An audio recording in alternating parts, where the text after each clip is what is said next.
Hey y'all, I'm back already. Up next is Maxar's Chief Product Officer, Pete Wilczynski, and he's going to show us some Worldview Legion eye candy. Please welcome Peter to the stage. How you doing, man? So, in the next 5 minutes, we have to convince the world, or at least this audience, that satellite imaging matters. We're going to jump from spot to spot, I think from the acute threat to the long-term threat, Russia and China. First up, we are headed to China, though. Let's take a look what we got.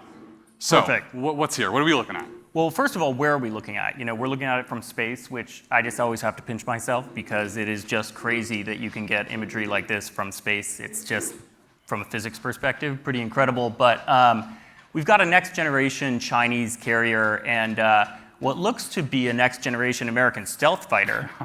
Looks familiar, right? It's a joke. It's a next-generation Chinese stealth fighter. But you can see really with this high-resolution imagery, you can actually pull out the classes, specific fighter jets, specific elements that are happening on the carrier. And again, this is taken a couple months ago with new imagery coming directly from a new constellation we just got launched.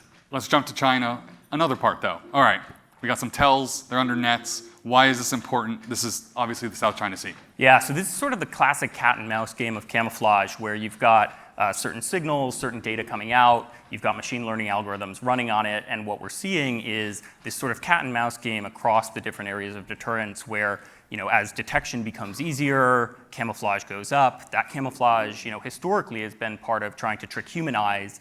More and more, it's starting to trick machine eyes, right? It's putting camouflage in systems so that you're actually tricking AI algorithms to make sure they don't see stuff. And so, with the really high resolution imagery, you can get this, but with a lower resolution camera, you're actually not going to get the precision you need to extract out the fact that these aren't, bunkers or just other wayward pieces of equipment. All right. Off to Russia we go to the failed ICBM test, I believe? That's right, yeah. Lethality, a little less lethal now, but this was actually really exciting. We were able to get this right as the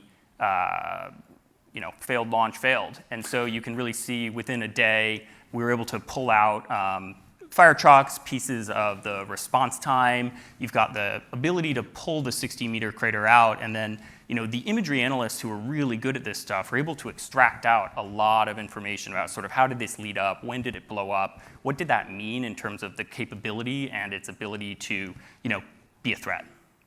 And one more, I believe. Yeah, this is the last one. This doesn't look What is that?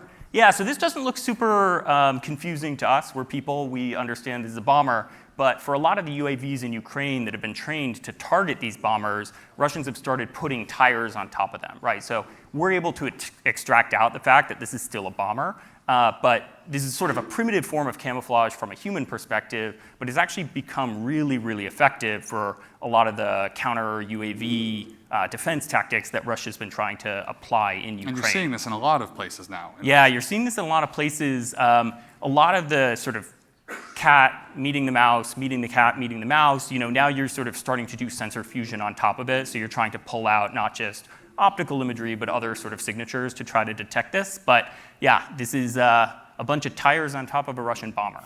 Perfect segue, sensor fusion. Obviously, there's a ton of data from a lot of sources in a lot of places. How are you stitching it all together to, what looks like a very fancy Google Maps, basically? Yeah, it's a very fancy Google Maps. And I think, like Google Maps, a lot of this technology dates back 10, 20, 30, 40 years, but has been really designed with an assumption that GPS would work, right? That we would know where we are and where the places that we're looking at are. And one of the things we've been really focused on and that's been really exciting from a sensor fusion perspective is how do you get machines talking to machines? I think unless you've been in this field and you've been trying to do computer vision and sense making, you take for granted how much our brains are able to do spatially. When we see a video like this, we see that it's off. We see that it's sort of not quite on the road. We're able to do that mentally just in our own brains. Computers are constantly off. And so as these images are misaligned, being able to transmit information between two different machines, coordinate effects across a bunch of different sensors,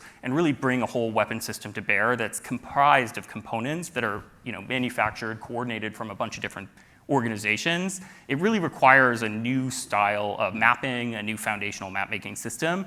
And so that's a big part of what we've been doing at Maxar, trying to sort of move from 2D to 3D and then apply that as a substitute for GPS in situations where that's being cut off. So before I kick you off stage, what's the weirdest thing you've ever seen in a satellite image? You know, we've been going through